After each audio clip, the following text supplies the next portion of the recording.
Saltet i dampende middagsgrøder, skrev Johannes Nielsen. Saltsiloen, det er jo mentan og list. Ja, man har jo været med til at få succesen i hus. Konkrete resultater, sig så til er.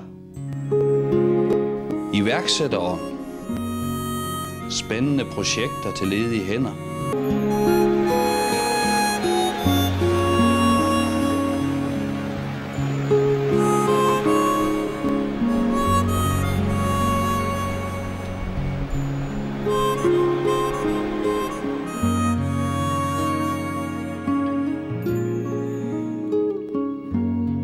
Havet, søfart og fiskeri, landets historie og marv og fremtidens håb.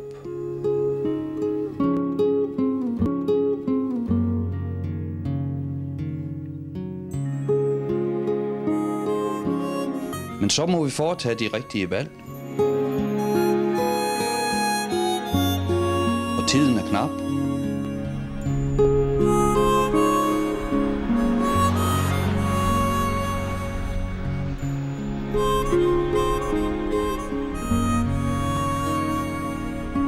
Jo, tunneller har vi brug for. Men ikke på bekostning af fantasi, uddannelse og kreativitet.